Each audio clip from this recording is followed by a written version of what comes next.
Welcome back to Tradman, everybody. All zero of you who are watching, who are watching our live show. No, it's okay. That's okay because it records this, and then you come back and watch it later. Think about that. Yeah, it's kind of a hit and miss on lives with us. It is, especially on Sunday evenings, and I get that. So we're hoping most of you will come back and watch this. You know, after you get a chance to watch the movie we're going to talk about. Because you really do need to watch that first. And I'll say this right off the bat, spoiler alerts ahead. So if you have not seen the film, I still think you're going to get something out of what we're going to say. But so if you're not going to see the film, you'll still enjoy our video. But if you are going to see it, go watch it and then come watch this. Yeah. And I was going to mention that, but what I was also going to mention was some people, I've had a couple comments to me about, oh, you're doing this again.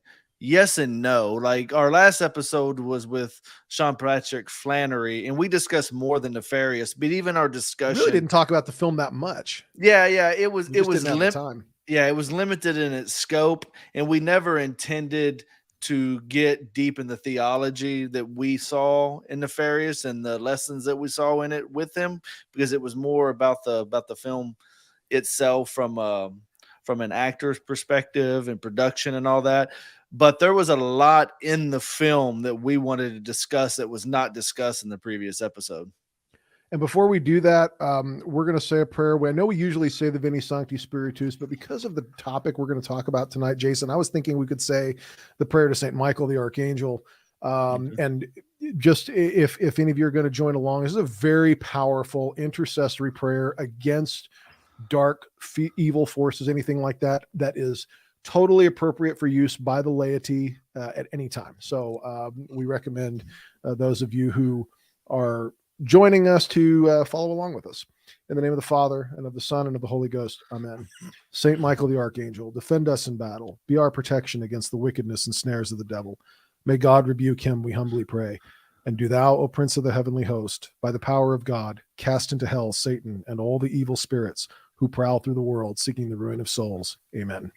In the name of the Father, of the Son, and of the Holy Ghost. Amen. Jason, this film blew me away. I was not prepared. You'd been hyping it up for a while. Had you seen it before we saw it together? No, I had seen a couple clips that I thought were pretty amazing in their content, but even seeing that, I came out of it a lot more affected than I thought I would. It was a deeply disturbing film, but disturbing in the right ways, I would say. Yeah.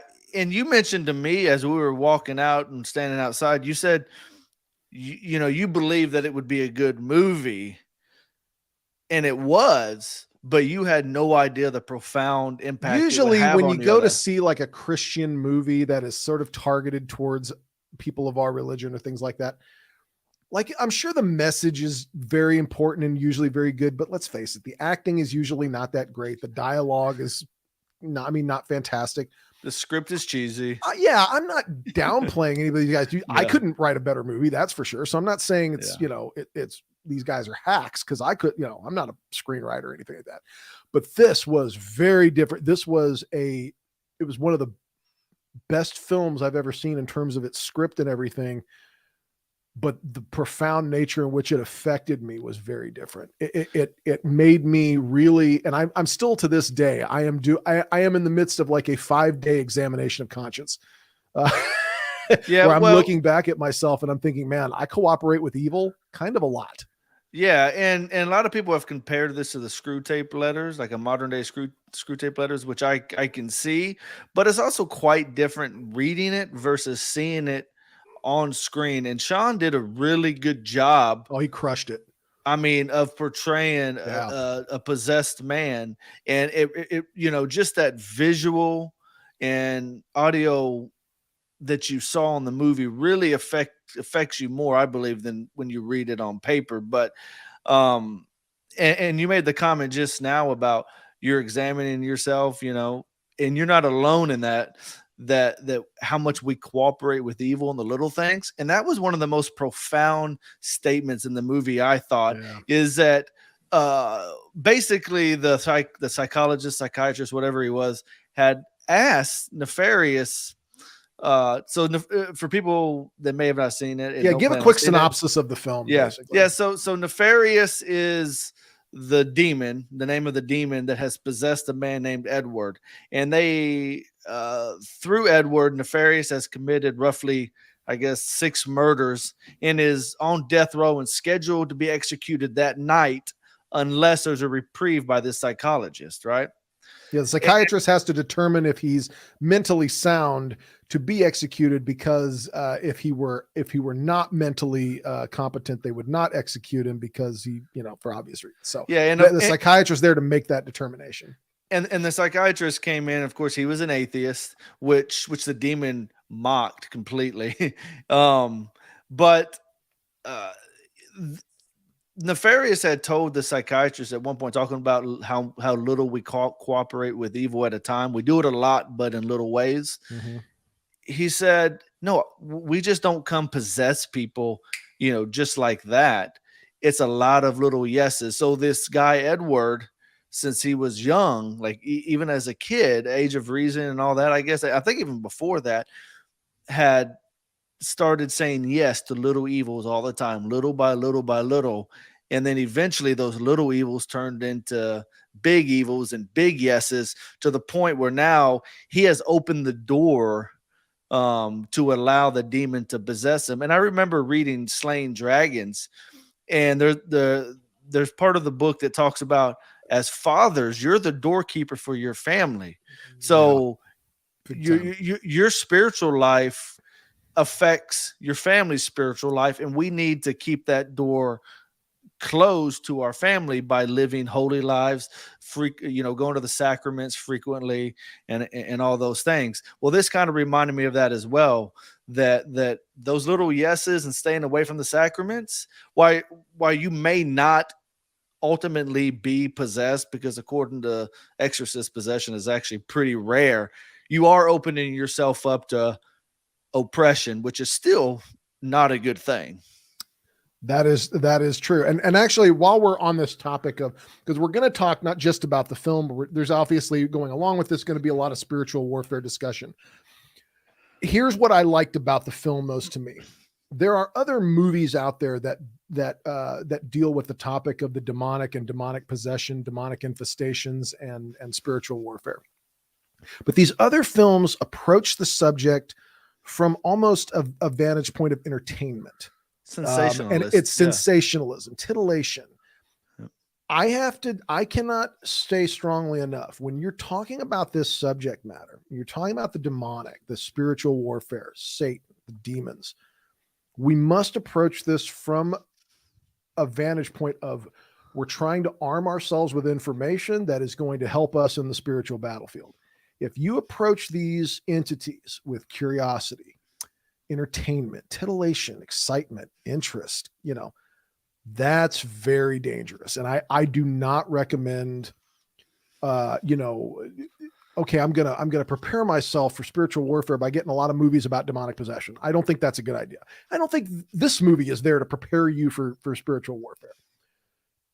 And to a certain extent, it is entertainment, because you're learning about, these things is going on and you're interested in the story. But this film really was, I walked away from this film not, oh, did you see that part where the demon came out and tore that guy up? That wasn't this type of film. I walked away from this film thinking, what are all the ways in which I say yes to Satan every day? I can identify, you don't have to think very hard. You know what they are. Yeah. And that's what it started thinking about to me. That's why I liked this film, because you're not going to walk away from this like, oh, that was a cool movie, huh? Oh man, did you see the part where the blood and the gore and all this stuff? This is not that. This is, you're going to walk away from this looking inward. Oh, absolutely. Yeah. And that was something I mentioned on the previous episode. My wife, as we were driving home, she said, this is not a movie you can go see or watch and walk away and not reflect on your life. Like there's no way. And they did a good job of making it realistic to the everyday common man, right? Like you're saying, a lot of these other movies are have a lot of sensationalism and stuff like that in it. But from my reading of possessions from priests that are exorcists and whatnot, I think it was Father Ripperger, and I may be quoting the wrong person, but I believe it was him that said, typically demons don't manifest themselves very explicitly, because if they do, their time very well is going to be limited, because it'll be obvious. So, a person eventually will call in an exorcist, and et cetera, right? So they kind of want to commit their evils through you, but they kind of want to be subtle about it, right? They don't want to make it obvious. And this movie really spoke to that. Like, okay, where am I cooperating with you? Even though I'm not possessed, how am I letting the demons or the demonic work through me, through my yeses? And again, we're all very susceptible to that, right? So no, I totally agree. And I was thinking, when we sin, even our smaller sins, our venial sins, okay, what we do is we essentially say, I'm a child of God and I fight against evil. But I tell you what, Satan, just for right now, we're on the same team. That's literally what you do. And there's another podcast that I listen to called The Exorcist Files, which I can say that I recommend it because it is along this same line of, this is information to help you arm yourself in the battlefield. This is not, it is an entertaining podcast to listen to in the sense of it's not boring, right?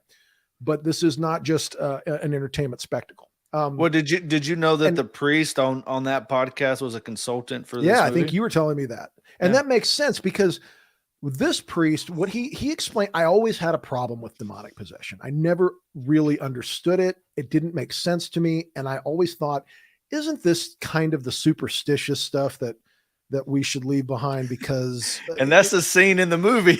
Well, listen, I'm very much a product of the modern world I grow up in, right? Oh, yeah. And so in the modern world I grow up in, things like that are for kids, right? It's hocus pocus, it's nonsense. Yeah. There aren't really ghosts and demons, things like that. But here's the important thing to think about. That mode of thinking really is only about 100 years old.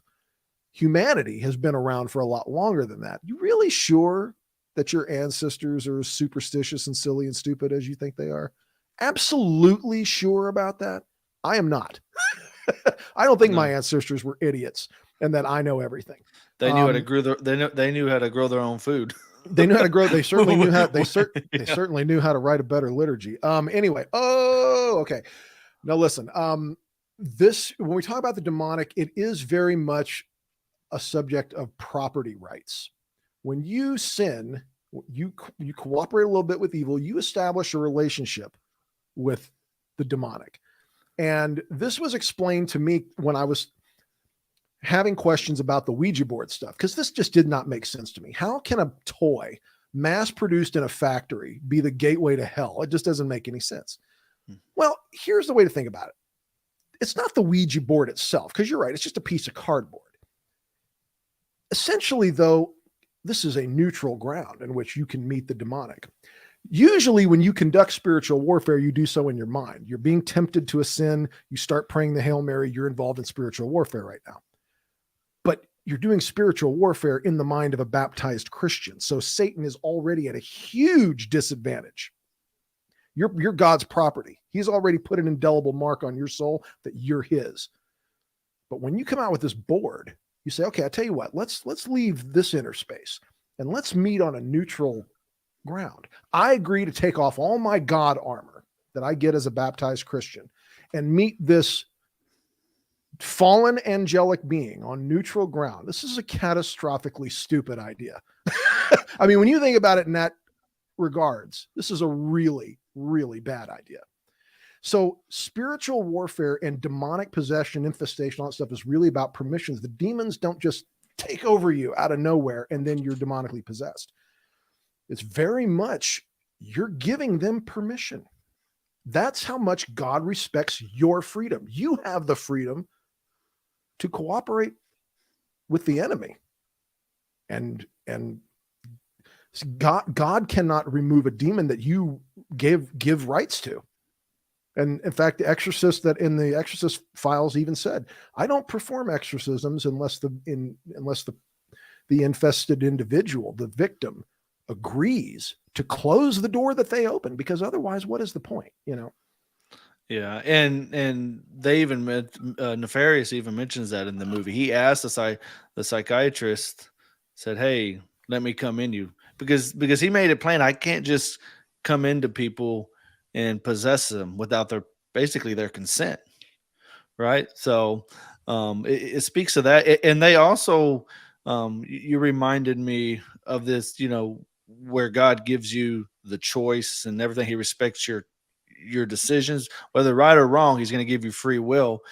At one point in the movie, Nefarious is talking about the fall and how it happened and everything, and basically how they hate how God loves people and people love God. They hate all that love, right? But God gives you that choice to love him, and yet so many people reject that love. It reminded me of, because I know I've been asked in the past about, well, why did God put the forbidden fruit in the garden for Adam and Eve? Why did he put that tree there anyway? And my response and my thought have always been, you can't have true love without a choice. God wants you to truly love him. God could have made Adam and Eve where they didn't have that free will, but that's not a real love, right? Yeah. Like when you love your spouse, you make the choice to love your spouse. Yeah. Right? Like if I could make my wife love me against her will, well then that's not really love. Right. Right? But when people ask, well, why in the garden did God put that tree? Because God wanted them to choose him, Yeah. and we have that choice every day. Maybe we don't physically eat a fruit, but we make choices every day whether we're going to love God or not love God. And every time we say yes to evil, we are making the choice not to love God in that moment. I also liked how this film portrayed, and this is, I'd never really thought about this before, but I've been thinking about it ever since. Our society has really made the devil out to be the good guy. In our common in our common mythos, I guess you could say, Satan is cool.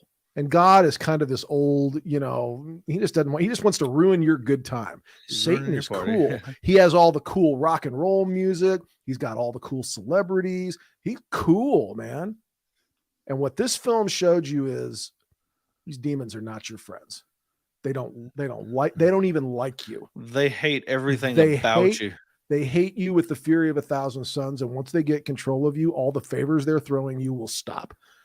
Yeah. And they will torture you to death. I mean, that, people, I think, and obviously this is a result of a society that doesn't know the difference between good and evil anymore. Yeah, well, and Nefarious had a good line in the movie where he says, and he took pride in saying this: God creates and we destroy. Yeah. And could you speak more plainly to what sin does? That's it. And when you think about, I remember thinking, and I remember hearing, when I was a teenager in my conversion, that obedience to God was true freedom. And I didn't understand that. I understood it was important to be obedient to God, but I didn't like this idea of freedom because this freedom argument never made much sense to me. Angela, what's up? Welcome. It never made much sense to me because I was like, if you're not really free, if you can't do what you want, that was my idea of what freedom was, doing what you want. And then this film really shows you, once the demons have you, you aren't free to do squat. You do what they say and you do when they say it. And they will deny you every last shred of your humanity, every last shred of your dignity. They will have no mercy on you. None. Yeah. And the Nefarious, he took pleasure in hurting Edward, right? Edward for his last meal picked a meal. Nefarious comes out and says, "No, I don't want it." And of course, he's upset about it. That scene broke my heart, man. Yeah, I know that was not part of the major theme of the film, right. But that scene where you've got this tortured soul locked in his own body, who is possessed by all these demons, and you just think, okay, the demons have won. They're going to cook this guy tonight. Let him have his cheeseburger. No, they wouldn't even let him have that. No, they wouldn't do that. And when Edward was talking, he said Nefarious will make him do bad things and then let him take possession of his body again, just so he can feel that pain. And the psychiatrist actually asked, Angela, it is. We gave a warning at the beginning. Spoilers ahead. Yeah. We gave a warning at the beginning. But you'll still go see it and get something out of it. I promise you. But the Nefarious was having this conversation with a psychiatrist, and he asked him. He said, "Well, I didn't think they did the electric chair anymore." And he says, "Well, they do. They do lethal injection, but some states still give you the choice of electric chair." And he's like, "Who would ever pick that?" And Nefarious goes, "That is my parting gift to Edward." Yeah. Wanted him to suffer. And again, the message being the demons love seeing us suffer. So why do we say yes to them? They just want to see our destruction and our suffering, yet we constantly in our fallen nature are saying yes.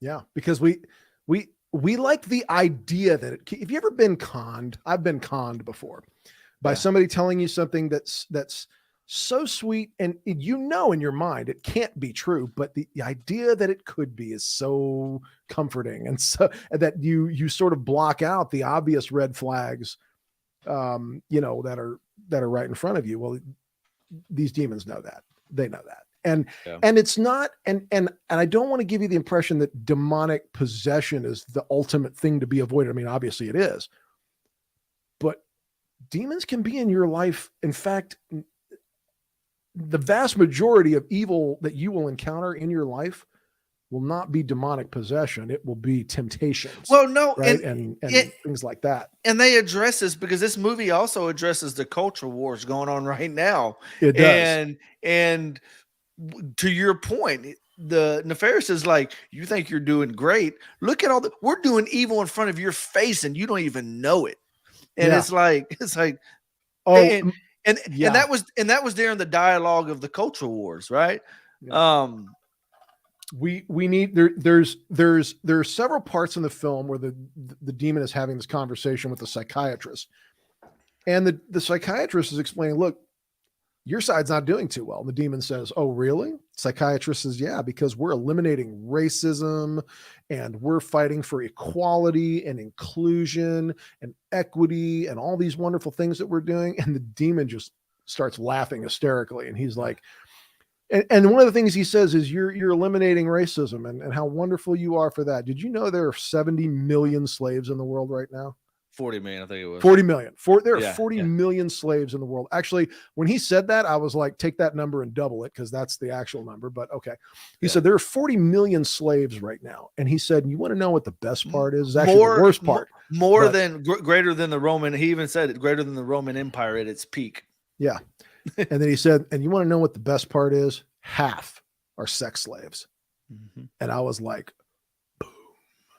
And he's like, trust me, we're winning. Yeah. And you're losing.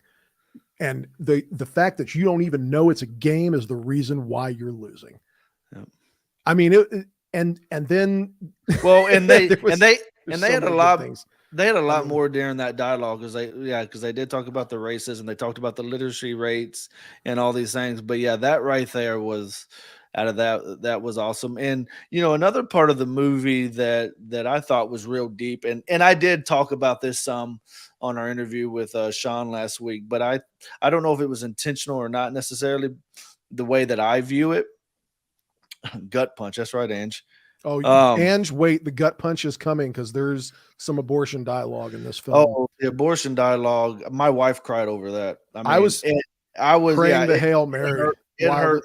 Yeah, it was bad. But before we get to that, what I was mentioning was when the priest comes in, right? I was going to talk about the priest. Yes. The priest comes in and Nefarious is terrified. He's screaming. Oh, okay. Well, let me address this real quick. And the reviews by the mainstream media sources are not good because this is a very Christian. It calls them out. It's anti-abortion, anti-LGBTQ dialogue. All these things are in it.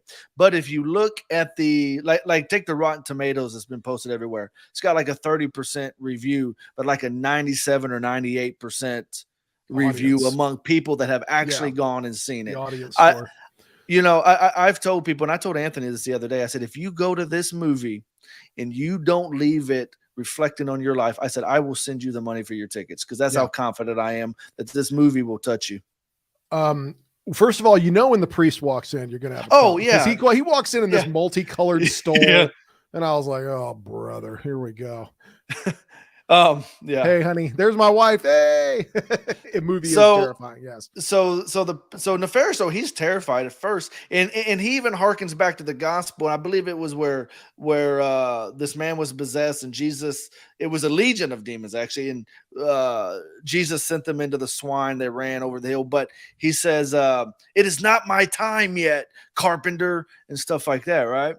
And the priest then is talking to the psychiatrist. He comes over and he goes, "Hey, I just want you to know that the church has always misunderstood mental illness as demonic possession, and we don't believe in that kind of stuff anymore." He either said we've developed or we've evolved our thinking to where we don't believe in these things anymore.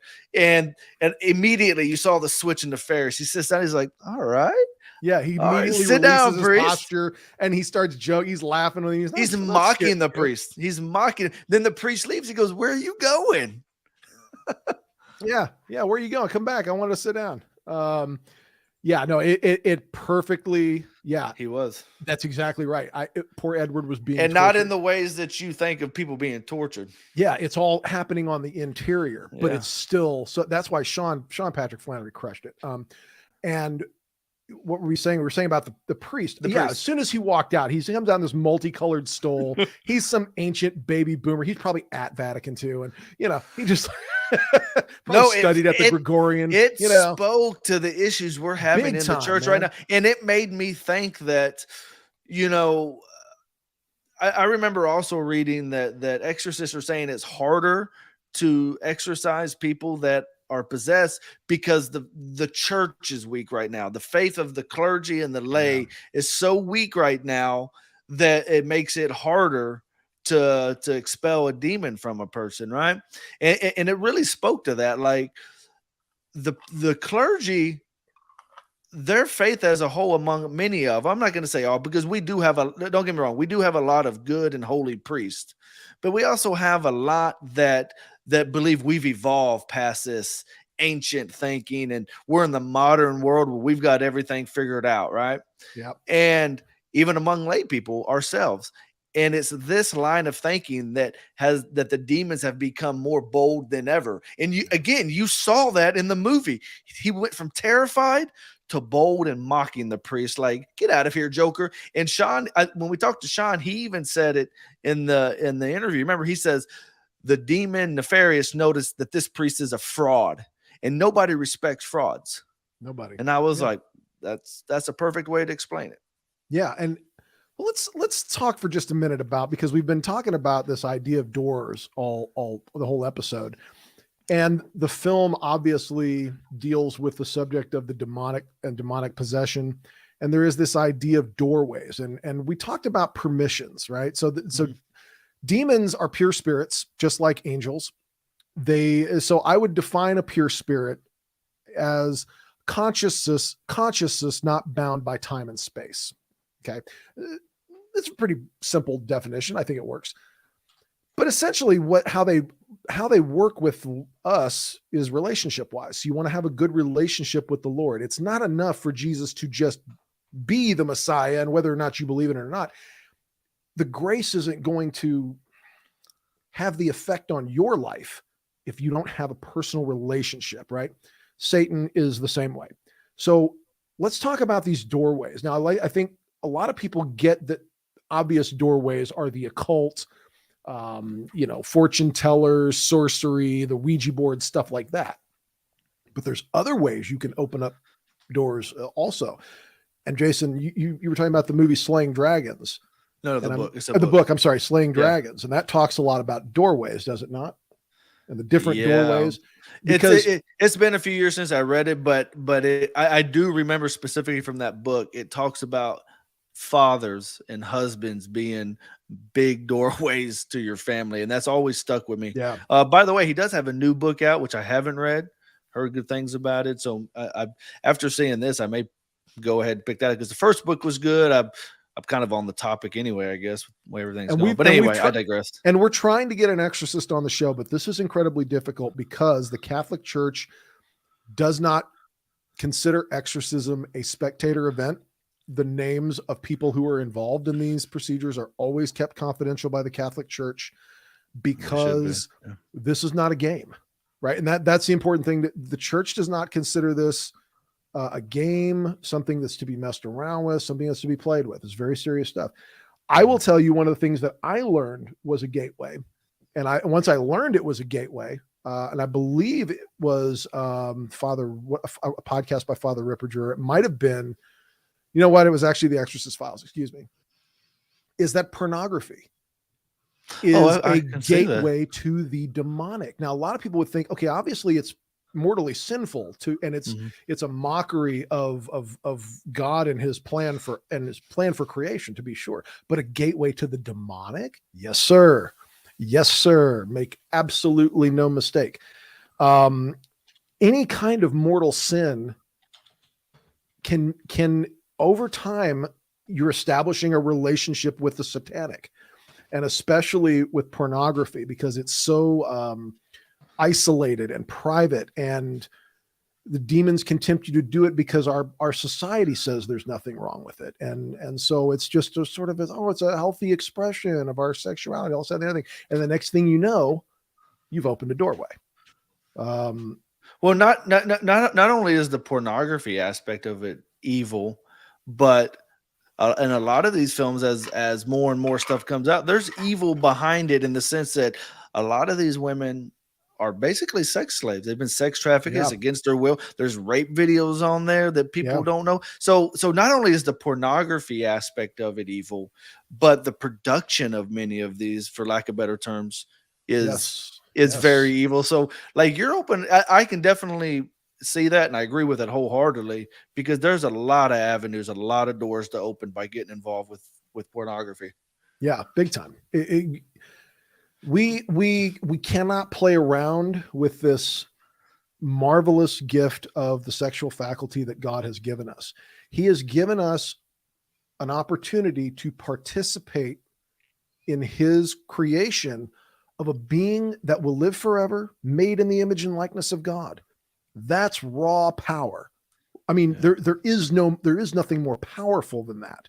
Yeah. And he gives us the faculty to participate in that. But in order to do so, we must do so in love, because this isn't creation of a human being is an act of love. We can't really participate in it unless we're participating in it in love. Yeah. And, of course, our society has very different ideas about that. Yeah. And when you mess around with that stuff, it's like playing with electricity. It's like saying that because God gives electricity to your home and God wants me to have electricity, that means God wants me to play around with the wires and do so in the bathtub. No, it actually does not mean that. I was going to ask if Ange is still on. If you're okay with it right now, I was actually going to talk about that abortion scene. And let's do that, because that was one of the most.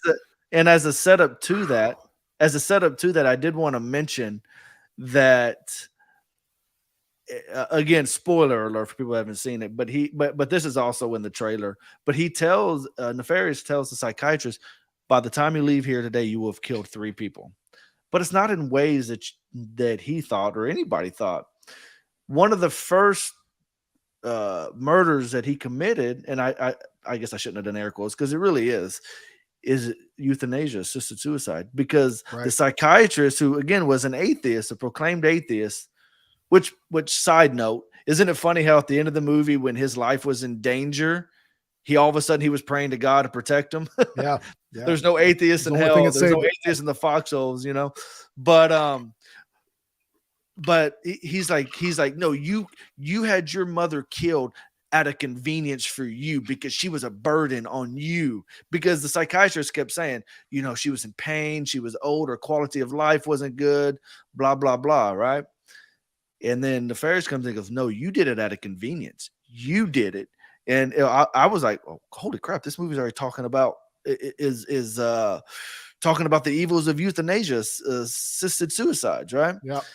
And then it goes into the abortion debate because now, what's his name? I can't remember the psychiatrist's name. What was his name? I know the actor's name. James Martin was his name. James I Martin. Can't remember. Yeah. You'd forget the psychiatrist's name, and we don't know Yeah. if that name was chosen as a little winky wink to. Yeah, whatever. me and Mark just kind of looked at each other and go. We looked right at each other. We literally, Awkward quite as heck. literally. But well, I kind of enjoyed it, but yeah. All right, here we go. Let's not start this. No, let's not open up that intro, by the way, opens up doorways. Okay, Jason, thank you. So the guy, James Martin, the psychiatrist, his girlfriend was literally at the time they were having this discussion was at an abortion clinic having an abortion. Or Right. was ready for an abortion. And he tells her, he goes, you think you're so much better than the ancients. You know, they sacrifice babies, the Moloch and blah, blah, blah. And he goes, but now the priests today wear surgical scrubs. And instead of using drums to drown out the cries of the babies, it's done behind closed doors. He goes, no, James, you're no better than them. You're just as evil. And then he stands up in a very dramatic fashion and he like brings his arms up, 5, 4, 3, and he does a countdown, and it was at that point that the baby had been aborted, and he says all hell rejoices every time there's an abortion. That sent chills down my spine, man. I almost I couldn't breathe. I couldn't breathe. I mean, it was so I mean, hell rejoice, all of hell rejoices. And all hell rejoices. And I just went, don't like that. Okay. Don't like that. And I got to thinking, man, how many times in my day do I do things that make all hell rejoice? Don't want to be that guy. Don't want to do that. Yeah. And then he goes out and now this quote unquote atheist is scared. Goes out, tries to call, but of course it was too late because the demon Nefarious, he says in the movie, he goes, look, I know all this about you because I'm not bound like you are between necessarily, I guess he said time and space or whatever. He can, he can know what's going on or be at different places and whatnot, being a spiritual being, but it was too late. And of course, that's the second murder. So The Exorcist is one of my, I know this sounds strange, but it is one of my favorite films because I look at The Exorcist as different than The Exorcist, in my opinion, is not a movie about demonic possession. Okay, try this out. The Exorcist, in my opinion, is William Peter Blatty is the author of the book. He was a student at Georgetown University. He was until he died very recently, a very traditional minded guy. I don't know that he was a TLM guy, but this movie comes out in 1973 and it is very much a statement, a scathing critique of the post-conciliar Catholic Church. You have this floppy-haired young Jesuit, and what's his skill set? He's a psychiatrist. That's what the world needs. Another priest who's a psychiatrist. And the great thing about him is he's lost his faith. This priest has completely lost his faith, and he's the most miserable person in the world. And then he encounters this objective spiritual reality, and he is totally unequipped to deal with it in any capacity whatsoever. And so what does the Catholic Church do? They break out that crusty old relic. Father Marin comes in. That guy, you were so sure we don't need people like him anymore. And you got to break out the old timer when it's time to fight the devil. Yeah, no, I like that movie, but it's not about what I think a lot of people think it's about. It's a movie about a priest who regains his faith. And it's not so much about the possessed little girl. But it's still an interesting film, but it's also got some blasphemies in it, which are just awful and not to be. By the way, this movie is rated R. It literally does not, that I can remember, has a single cuss word, a single blasphemy. I mean, when Nefarious is possessed, he refers to Jesus as a carpenter and calls God his enemy. He goes, the enemy. Yeah. But that's realistic, right? It doesn't have any nudity. Even the scene at the end isn't really that graphic. I didn't think, compared to what No, people had described it. I'm sure it got an R rating because it is very disturbing. It's a very disturbing film because it seems so much more real than Linda Blair, spider crab walking down the stairs. Nobody's ever seen anything like, well, I mean, maybe people have seen things like that and people who are really in advanced stages of demonic possession. But like I said, the vast majority of us, the evil we see, I mean, I work in CPS court and I can't give you any specific details about cases, and I don't, but I can tell you that evil's real. Evil's real. I've seen the photographs. It's not a joke. Evil exists. Satan is real. His demons are real. And they have no governors on their behavior. They are not like you, right? So you may be not necessarily a holy or a good person, but there's just some behaviors I don't go there. Demons don't work like that. They are pure psychopaths.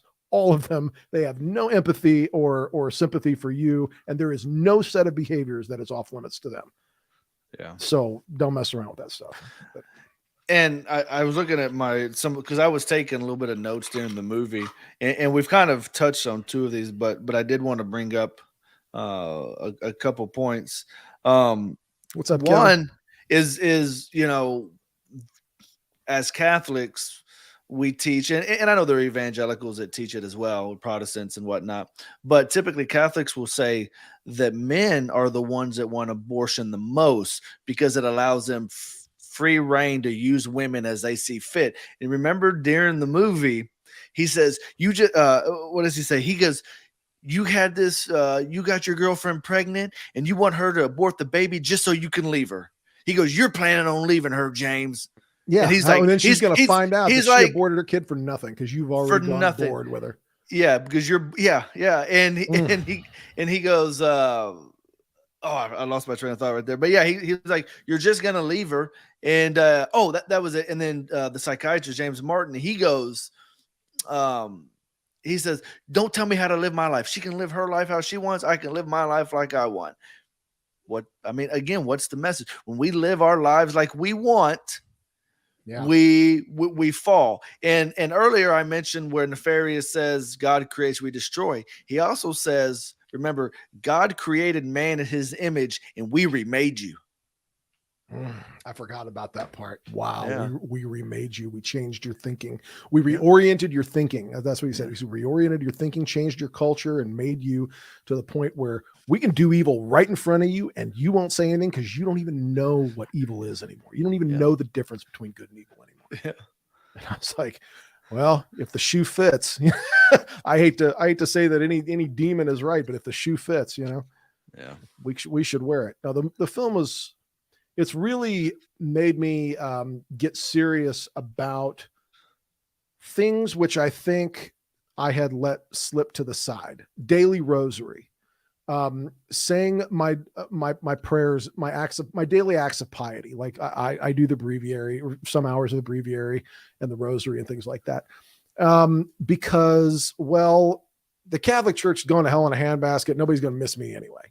Nobody's going to notice if I mean, with everything that is going on in the church, God's not going to notice I didn't say my rosary today. I mean, it's not like if you don't pray your rosary or one day you're going to get possessed by the devil. That's not what I'm saying. I am saying, though, that these little daily acts of piety, it's all about relationships. If you have a strong relationship with the Lord, all Satan can do is tempt. That's it.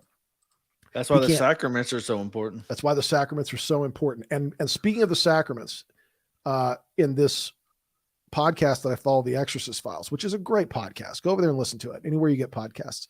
The priest who these are taken from his personal stories. He said one confession is 100 times more power is more powerful than 100 fully church sanctioned exorcisms. So go to confession often. Because it's definitely intentional about my daily meditation, cultivating silence. Yes, for sure.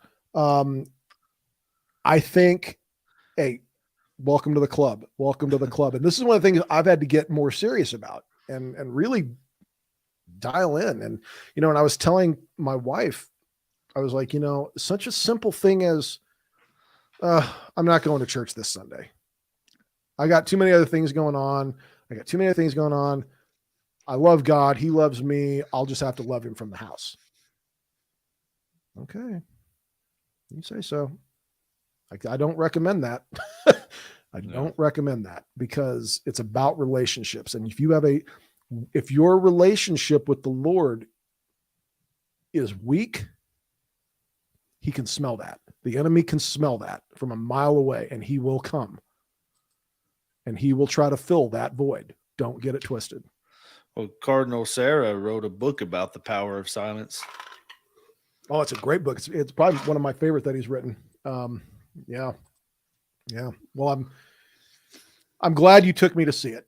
I was skeptical, I must admit, but I'm glad you took me to see it. It has changed the way I am, because there are certain sins that I've struggled with my whole life. And I always was under the mentality of, well, I must keep committing these sins because, the battle is just beyond me, right? It's just a bigger evil than I can fight. When in reality is, nope, that's just an excuse. I just cooperate with, it's a choice I make to cooperate with evil. Yeah.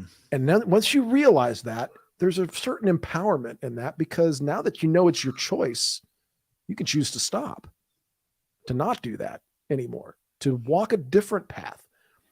And it's hard, to be sure, but here's the good news. A champion has already come and won the fight for us.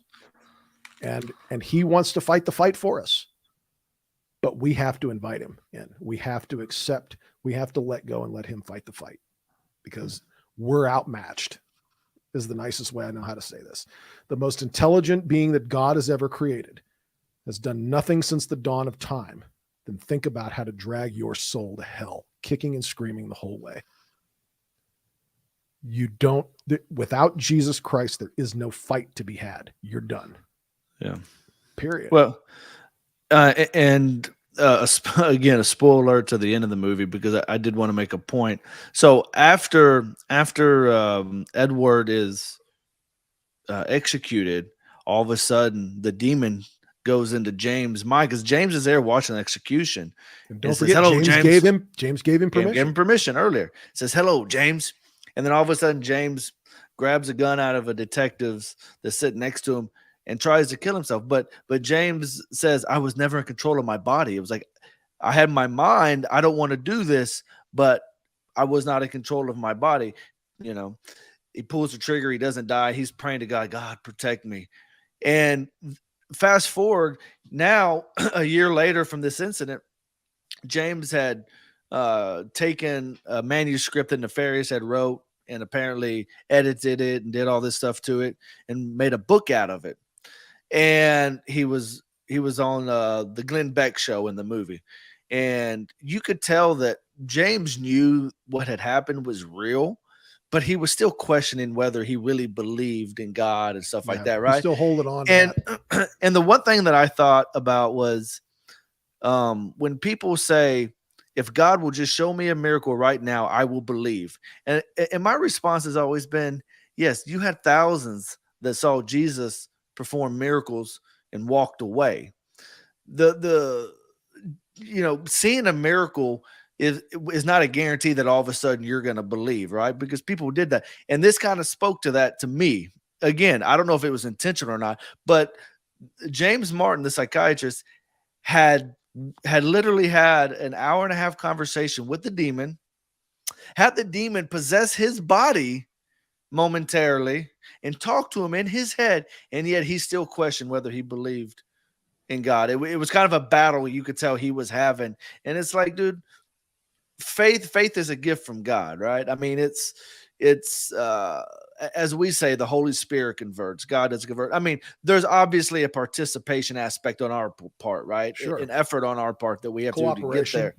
Yeah, we have to cooperate with the grace that God gives us. But people are always, or I shouldn't say people, some people are so bent on, I need to see something physical with my own eyes for me to believe. And it's like, if you saw, doesn't mean you would believe, because your heart isn't right. No, yeah, definitely. And I always tell people like because everybody wants the burning bush. If God's got something to say to me, why don't he just come right out and say it? Send Well, me an angel. let me tell you something. Yeah, that may not be as ecstatic an experience as you might imagine. And I go back to the women who discovered the empty tomb. One of them was so scared she ran away and never told anybody what she saw. That is the more likely outcome of you encountering the burning bush. The idea that you're going to respond the way Moses responded, or that you're going to respond the way Our Lady responded, maybe, but probably not. Yeah. There's a reason why every time an angel appears to somebody in the Bible, the first thing the angel says is, "Don't be afraid." Yeah. So, that whole burning bush thing, you say you want that. I don't know how much you want that. Learn to accept the way God communicates to you in much more ordinary ways, because that can be a very frightening thing to expect miracles and to want miracles. And you're right. At the end of the day, they aren't typically the most, they don't really commit you to something that you're not already committed to. Yeah, God speaks to us every day through the ordinary, and of course through the masses said every day through the extraordinary, through Holy Eucharist. But in our everyday lives, God is present in so many aspects if we just stop and open our eyes and listen. Going back to silence, just silence in our heart, our inner dialogue, and let God speak to us. And I actually never finished it because I don't remember why, but I had read about half of The Power of Silence by Cardinal Sarah. Right. He's a Cardinal Sarah, right? Yeah. He does. Mm-hmm. And I remember at one point he says, we may just sit down and be silent, but we're not silent in our head. We're having this inner dialogue. The difficulty comes in shutting off your inner dialogue and just letting God speak to you through silence. And I mean, admittedly, that's something that I have never been able to do. I've tried and I've tried. And I think it's one of those things that to actually become good at it, you're probably going to have to do it consistently for a long period of time to actually, get good with the power of silence. I can tell you where you can go, where you can have it happen in a quicker experience. And that's a monastic setting. You and I need to go to Clear Creek for a weekend. I need to go to Clear Creek for a weekend, because I know what you're saying, and I had that same issue until you go to a monastic setting where the monks can kind of show you how to be silent. And it takes some getting used to it first, but over the course of the weekend, like you kind of get it a little bit. And then obviously you're not on the level that they're at because they live there, but it kind of falls in. We should do that. We should go to Clear Creek one weekend and then make a show and then do a show about our experiences.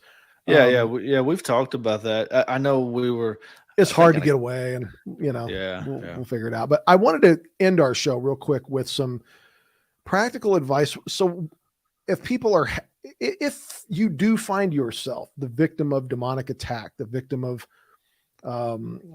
demonic infestation, any type of demonic oppression or overly active temptations toward a particular, you're like, man, I'm just feeling, it's almost like a compulsion almost. So my first advice would be to talk to your priest, right? Mm-hmm. Makes sense. Go talk to your parish priest, tell them what's happening. I cannot say enough how much I do not recommend going outside the church for help in these matters. You're going to empower the demonic force. You're going to make things worse. I do not recommend that you go buy a copy of the Roman Ritual and walk all over your house reading the rite of exorcism. Those prayers are specifically for priests who have had the requisite training and have the authority of the bishop of their diocese to perform these exorcisms. If you try and do that, you are going to make the demonic infestation worse for the other person, and you're going to invite it onto yourself. Mm-hmm. So there is a book of prayer. I'm going to list the link in the description, and it's called Deliverance Prayers for Use by the Laity. It's by Father Chad Rippinger. I have this book. I recommend every Catholic have it. I think you used it the night after the movie. I didn't you? did. I came home after that movie. I walked around my house for about an hour. Yeah, man. Satan ain't gonna catch me slipping. No way. No, that's a good prayer to use. Obviously, the rosary and anything you can do to get yourself into a more oriented towards God, reestablish your relationship with God, ask Christ for help, and obviously seek the counsel of Holy Mother Church. Christ specifically gave a power to his apostles to cast out demons in my name, or in Christ's name. That's what he said. In fact, Jesus was, yes, it does. Yes, it does. Jesus was so effective at expelling demons that a few of the rabbis in the Sanhedrin began to cast out devils using Jesus's name, and they didn't even believe in Jesus. I mean, he was so effective. So that's one of the things that that I would recommend for anybody who finds themselves already dealing with the enemy in some sort of way. Jason, do you have any tips or tricks in this area? Or nothing more than you than what you added. Just yeah, I mean, definitely don't go outside the Catholic Church in this realm, because again, I forgot who said it, but we were talking one time with somebody and they said nobody goes to the Episcopal Church or the Methodist Church when they have troubles with demons. They always go to the Catholic Church. So stay within the church. Just like I mentioned earlier, stay close to the sacraments, frequent confession, frequent Holy Eucharist. And if fill your soul with God's grace at every opportunity you have to fight these battles. Yeah, and if you're what was I going to say? There was something about, I have this problem where I'll think of a great thing to say and then like 5 seconds later it's gone. So that's what happened there, and it's probably not going to come back. But anyway, it's probably every time I used to forget something, my grandma would always tell me, "Well, it must have been a lie," and I was like, "No, it's so profound that nobody could handle it." It's probably what it was. It's probably what it was. Go see Nefarious. It would you? I've got it here. If you want me to, I know it's at the end of the show, but I've got the trailer pulled up. Let's do the trailer. You want to do the trailer? So I'm so glad you did, because I almost started the show with the trailer. Yeah, I think that's a good. Let's do that. Let's. Yeah, we should have done it, but for people that haven't seen it, I know we gave a lot of spoilers who have listened to this, but we have not done the movie its complete justice, and our quotes of nefarious and all that. Oh yeah, they suck. When Sean delivers Flanery. It's going to give you a completely different, it's going to give you goosebumps. Ours probably gave you a headache. His will give you goosebumps. I'll put it to you this way. It was difficult for me to do the Sean Patrick Flanery interview, because when he first popped up on the screen, I was like, okay, I don't know. I just see a demon, and it's like, I mean, that's how good his performance was. It was, and I don't want you to, and I know there's a thing out there like, oh, if you see this, you're opening yourself up, that this going to see the movie will become a doorway. It won't. This film is not there to just titillate, entertain, and arouse your morbid curiosity about demonic possession. This film actually, I think, I would argue, empowers you much more to engage in this type of warfare. Yeah. That way. Yeah, no, I definitely agree. It's a very sobering film in a good way. You ready? I'm ready. Tell me if you can't hear it. Oh, you should have accepted my offer, James.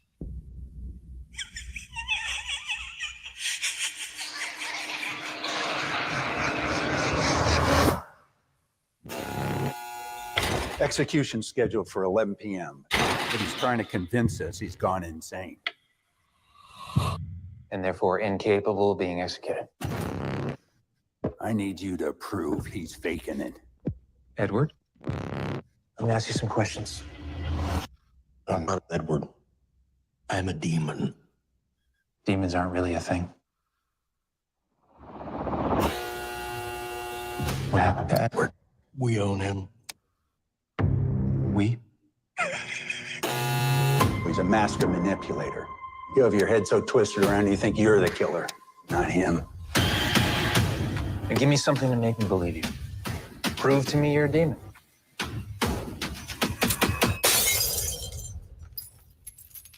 It's probably just a coincidence. I want to talk to The real Edward. makes me do bad. I can't stop him.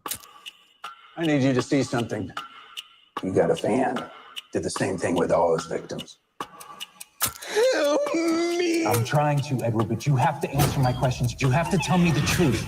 It won't let me! It can go away. It can go away. Yes? No. It's starting to happen.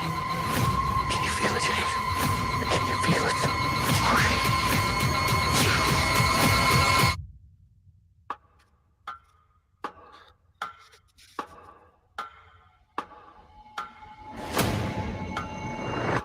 I think it's time we tell you exactly what it is that we'd like you to do.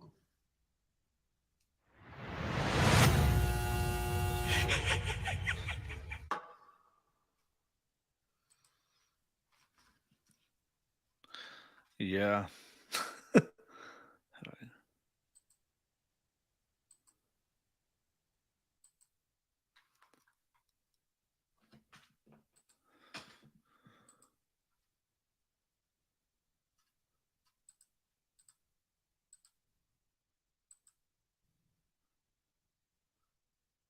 Oh, you're on mute, Mark. That's why I can't hear you. I was checking. I was checking my. I was what I was saying is I'll include a link to the trailer in the description if it was coming up a little slow or whatever. But this, in my opinion, I don't know that this is one for the kids, although you'll want to judge that based on their level of maturity. I don't think they'll see anything in here that's scandalous or anything like that, but it is a very disturbing, very sobering film. So maybe your more mature teenagers, I think, would be appropriate. When it comes out, I'll have my older kids watch it. I mean, they're 12 and 14 because the message that we've talked is this is not something to play with. And I mean, it is a good movie for all the usual reasons. It's a good script. It's a good production value. It's great acting on everybody's part. It's a really good movie just in general terms. But as I mentioned in the previous episode, it really does touch your heart, mind, and soul, like no other movies do for the most part. I feel like it approached the subject from the correct angle because there is a wrong way to talk about this stuff. And I was thinking we did that trailer. I don't know what the rules are on YouTube. I mean, it was a trailer and it was the official movie trailer. So sue me to your heart's content. No, but I'm saying if I don't have any money. If you no, I'm not worried about that. I'm just talking about you. If YouTube does anything with it, we can just cut that out. But I guess we'll find out. We'll do anything with it. But we're not claiming any rights to it or anything, so we should be all right. Well, what I was gonna answer this. Did you wait until the end of the credits when the demon said the Latin phrase? We didn't know about it going into the movie, but I had read that evening about somebody's mentioning it, so I found the clip online and saw it. There was a few Latin phrases in it because Nefarious, his last words were Latin, and then there's another scene where he spoke some Latin, but yeah, I believe that the end phrase harkened back. It said the book of Daniel, I think chapter 8 or something like that. I have to go back and look, but no, we didn't stay. We had to see it on the internet. Yeah, it's a very, like I said, I mean, you've gotten the gist of it from watching. This is very disturbing, very, very serious stuff. Shout out to our good friend of the show, Sean Patrick Flanery, who starred in this role and crushed it. He's a good guy. I like him.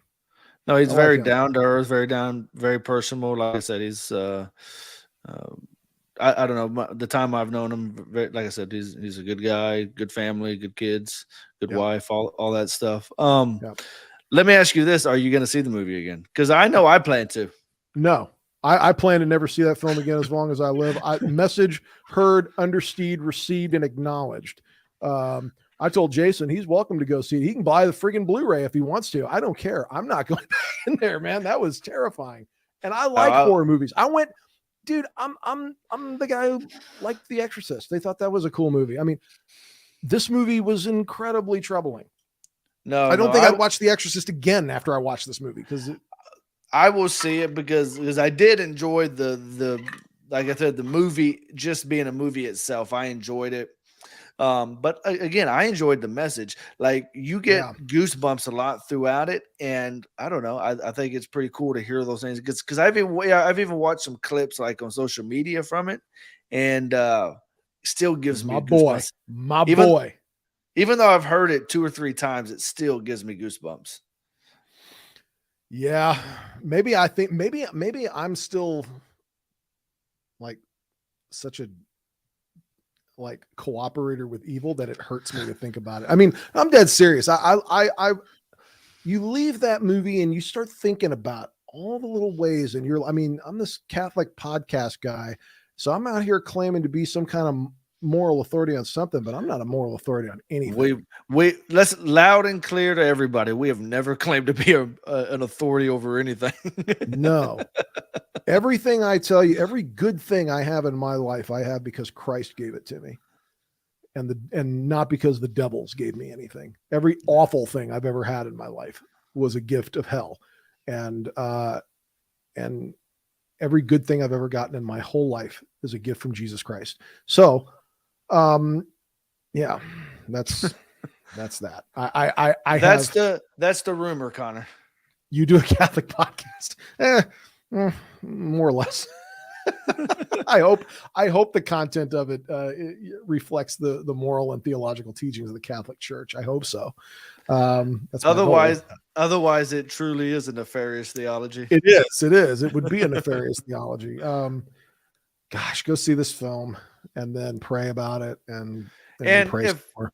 If anybody that's watching live right now or anybody watches later and listens to it on YouTube or any of our audio formats and you go see it, drop us a line in the comments. Let us know what you think. Let us know if you disagree. I would actually literally love to hear it, if people agreed with our assessment, disagreed, what they thought, because this film really has, I know we've said it several times, but it really has touched me, and I've enjoyed talking to people about it, talking about the film. So if anybody goes and sees it, drop us some comments. Let us know. Are we off base? Do you agree? Did we not think about something? Because I bet you if we watch this film again, we would pick up on stuff we didn't the first time. I don't know why I'm sharing. I guess I'll share this. Well, I've already set it up. I can't not do it. Do I need to put a warning? No, you don't. No, and you definitely don't need to play the other intro. That's not this type of story. That's an outro. So, my mother at age 5 gave me a Ouija board. Thanks, Mom. And I remember playing with it with another friend of mine of about the same age, alone in my bedroom. And we lived over on Richmond Hill. It is, to this day, the only paranormal experience I can say I've ever legitimately had. The only thing I've ever seen that affirmed there's something else to reality other than just physical reality. I don't remember what question we were asking it. I don't remember what we were talking about, but I remember at some point, for some reason, we both moved our hands away from the planchette and it kept moving. And I saw that. And I never played with it again. It scared the heck out of me when I was a kid.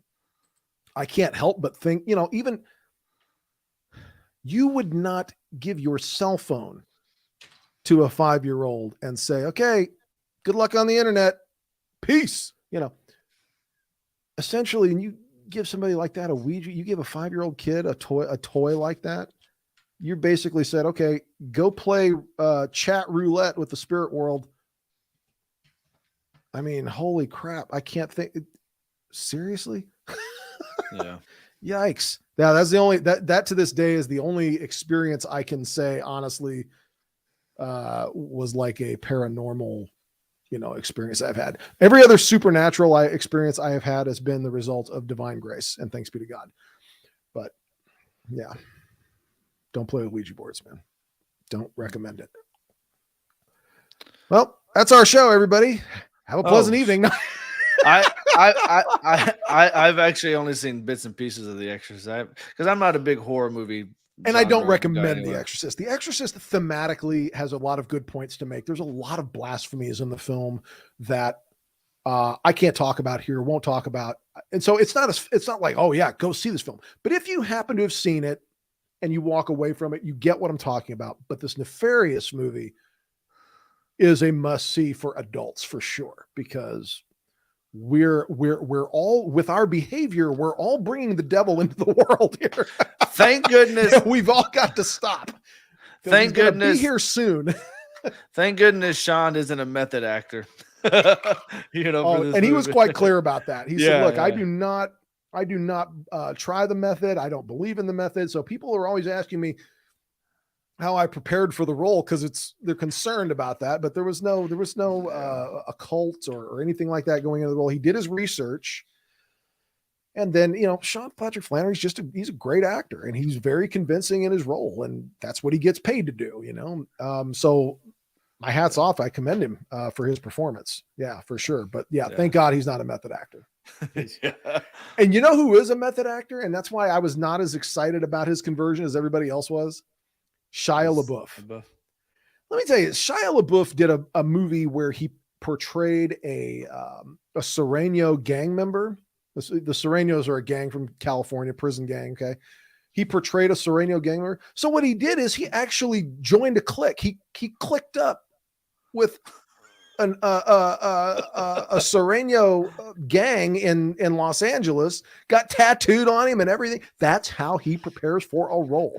So when he's like, yeah, I'm super Catholic now, and I'm all about the TLM, especially after preparing for this role of Padre Pio. And I'm like, okay, we'll see. I mean, I hope it's true. Okay. So we'll to answer Connor's question, first, how dare you? Two, I'm not going to answer this question. Listen to the previous episode and it will answer the question. And third, how dare you? Not listening to all of our episodes. I have heard the Ouija board story from the Exorcist Files, and it is terrifying. It was not my story, thankfully, was not that bad. It was just a planchette that moved definitely under someone's power that was not me or my friend. So that was quite clear. How's your friend? Do they continue? No idea. No, I don't know, because we moved out of that house not long after that, and I had an old new friends. I was 5 or 6 years old. So everybody that listens to the show regularly knows that I'm a convert. And growing up, we actually didn't believe in possessions in the present day. It was one of those things that happened in apostolic times and the times of Jesus and all that to prove who Jesus was, through miracles and stuff like that, right? To confirm that he was the Son of God. But it's also interesting that we would always teach because scripture talks about helping those in need, because by doing so, you could be helping an angel in distress. So the question is, if an angel in distress can come disguise himself basically to test you and whatnot, why can't the demonic come in and, have reign too? Because scripture teaches that, or maybe I'm saying it wrong, but anyway, Satan is the prince of this world, the prince of darkness and all that. So we're kind of in his domain right now, because our first parents had the first cooperation with evil when they said yes. And ever since then, it's been running amok. Thankfully Christ has come and conquered death and given us an avenue to partake in his divine grace, or his divine nature. Right. I like the saying, Christ came down to earth so that man may come up to God. Right. Yeah, God. Yeah, Christ gives us truly what Satan falsely promised he could give us in the garden. Yeah. But it's it's not exactly the same thing, and because Satan can't behold the love of God, he doesn't see any of that. When Satan sees God, all he sees is power. You guys will get to be your own gods. And in Satan's mind, what being God is enforcing an arbitrary set of rules on creation, and anything you don't like, you zap or smite or, whatever. And it's weird because this is a being created in the shadow of the Holy Trinity, but he is totally incapable of perceiving the love of God. But what Christ does is give us the real version of what we're talking about, which is unity with the divine, unity with God. He who eats my flesh and drinks my blood will have unity with me, and I in him. So he gives us that real sense of becoming God, right?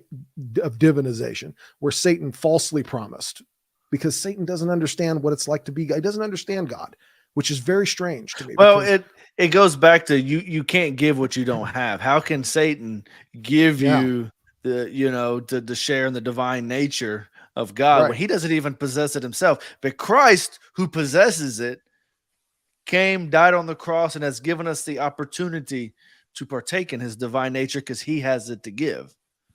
Right. Yeah, definitely. Um, Well, I think that's an hour and 16. You want to wrap it up, or? yeah, I'm good. All right, because I got to go to work in the morning. Boo. Okay, well, team, this was a great show. I enjoyed the discussion. Thank you to everybody in the chat. Like, subscribe, and comment to this. Go see Nefarious. Check out the links in the description. I'm also going to include a link to Deliverance Prayers for Use by the Laity by Father Chad Ripperger. And I linked it should still be in there, but I linked our previous episode too. So if you've listened to this and you haven't listened to the previous episode, go check it out. Now, we do talk more about Nefarious, and it's a fantastic discussion. But if you're just interested in the Nefarious portion, it'll be in the latter half. But I don't think you'll be disappointed with the first half. no, it was a great interview. And I guess the only thing I would my parting thought would be, just realize and just know, when you get up in the morning and you brush your teeth and you take a shower and you get ready for work and you go out and you get in your car and you drive to work and you work your whole day and you come, you're walking around in a battlefield. That whole time you're walking around in an active war zone. Okay. And you're the target. Now, I don't say this to scare you, because the objective is not to be scared. The objective is to put on the armor of God everywhere we go, so that no evil force can catch us slipping.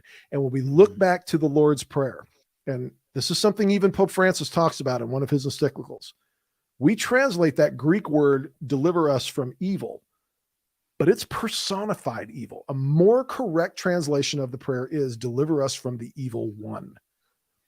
That is what the original Aramaic and even the Hebrew, as well as the Greek in the Gospels say. It's a personalized evil. Jesus isn't just saying, deliver us from this general sense of evil that's somewhere out there. Jesus is saying, deliver us from the evil one. And that's your prayer. So that would be what I suggest. Jason, any parting thoughts? No, just hope everybody has a good week, and God bless everybody. God bless all of you. We're going to close it out. Like, subscribe, share, comment, all that good stuff. Thanks so much for joining us. God bless all of you.